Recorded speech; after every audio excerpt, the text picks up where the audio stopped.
नाज़रीन, बरसातुनि खां पोइ मीरपुर ख़ास शहर में पीअण जे पाणी जी शदीद खोट पैदा थी वई आहे। शहरी गंदो पाणी वापराइण ते मजबूर थी विया आहिनि, जंहिं सबब केतिरनि ई बीमारियुनि मुंहुं कढियो आहे। उन हवाले सां पेश आहे मीरपुर ख़ास मां तालिब शर जी ही रिपोर्ट। ताज़ो बरसातुनि बैदि कैनालनि ऐं शाखूं बंदि हुजण करे पब्लिक खाते जे मुजरमाना गिफ़लत सबब शहर जे वाटर सप्लाई स्कीमनि जे तलाउनि में पीअण जे पाणी ख़त्म थियण बैदि शहरी पाणी फुड़े लाइ परेशान बणियल आहिनि। जॾहिं त बरसात मुतासिरीन इलाइक़नि में पिणु पीअण जे पाणीअ जी शदीद खोट इख्तियार करे वरिती आहे, जंहिं सबब इंसाननि समेत जानवर तोड़े पखी पीअण जे पाणीअ खां महरूम बणियल आहिनि। जॾहिं त गंदो पाणी वापराइण सबब गैस्ट्रो ऐं डायरिया वबाई सूरत इख्तियार करे वरिती आहे, जंहिं करे इंसानी क़ीमती जानियूं दाव ते लॻल आहिनि। ॿिए तरफ़ शहर में पाणीअ जी खोट सबब शहरी पैसनि एवज़ पाणी ख़रीद करण ते मजबूर आहिनि, जॾहिं त उन मौक़े जो फ़ाइदो वठंदे पाणी विकिरो कंदड़नि पारां पाणीअ जे कैन ते 30 खां 50 रुपया वधीक वसूल कया वञनि था, जंहिं करे गरीब तबिको पाणी ख़रीद करण जी सघ खां महरूम बणिजी ॻणतीअ वारी सूरत-हाल में मुब्तला आहे। पाणीअ जे नलकनि तोड़े हैंड पंपनि ते पाणी हासिल करण लाइ शहरनि जी वॾी रश लॻल आहे। गरीब तबिको मज़दूरी करण बदिरां पाणीअ जी हासिलात में मशगूल आहे। अहिड़ी सूरत-हाल बावजूद ज़िला इंतज़ामिया पब्लिक हेल्थ खाते समेत कंहिं बि वास्तेदार इख्तियारियुनि पारां पाणीअ जी खोट ख़त्म करण लाइ के बि क़दम न खंया आहिनि, जंहिं करे शहरी शदीद तकलीफ़ुनि खे मुंहुं ॾेई रहिया आहिनि। उन मौक़े ते शहरीन मेरान टीवी सां ॻाल्हाईंदे चयो त सैटेलाइट टाउन जेको मीरपुर ख़ास जो डिफेंस जो एरिया सॾाईंदो आहे, उन में असां बीठा आहियूं। हिते असां सां डेली मसला मसाइल आहिनि। हिते पाणी जो हिकिड़ो वॾो बहिरान आहे, पाणी जो हिकिड़ो वॾो इशू आहे। ऐं उन सां गॾोगॾु हिते असां अगरि घरां निकिरूं था त असांखे कलाकनि जा कलाक हिते रोड ते बीहणो थो पए, इंतज़ारु करिणो थो पवे। हिते जा जेके मक़ामी आहिनि उन्हनि खे पाणी कोन पियो मिले। ॿिया परे परे खां सॼे शहर जो हिकिड़ो मतिलबु सम्झो हिकिड़ो वॾो फुक़दान आहे पाणी जो, उन जे करे परे परे खां माण्हू हिते अचनि था।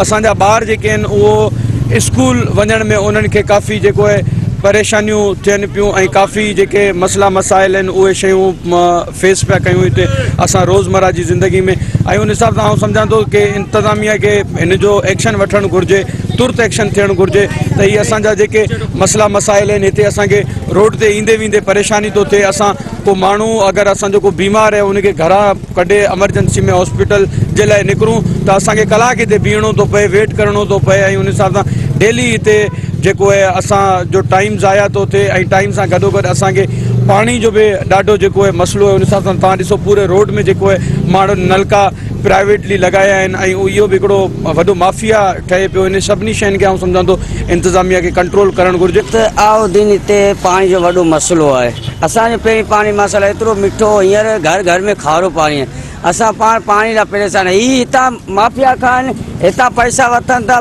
फी 300 रुपया रक्शो, फी 300 रुपया रक्शो हिते भरिजे थो, जेको लोकू अलाए कहिड़े कहिड़े में वञी विकिजे थो।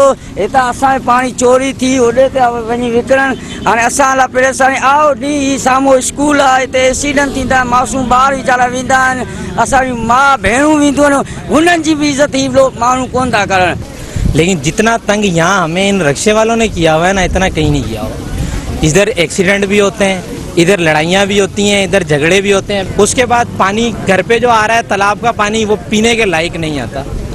और गाड़ियाँ अगर अवाम भरने आती है, अवाम भरे, अवाम के लिए लगाया ना अल खिदमत, अगर अवाम की इन्होंने कारोबार शुरू कर दिया है। अगर अभी भी आप देखो इधर इतनी गाड़ियाँ खड़ी हुई हैं, ये सारे यहाँ से भर भर के आगे लेके जाते हैं, वहाँ पे जाके बेचते हैं, फिर रात को यहाँ पे भरने आते हैं, सुबह फिर भर के बेचते हैं।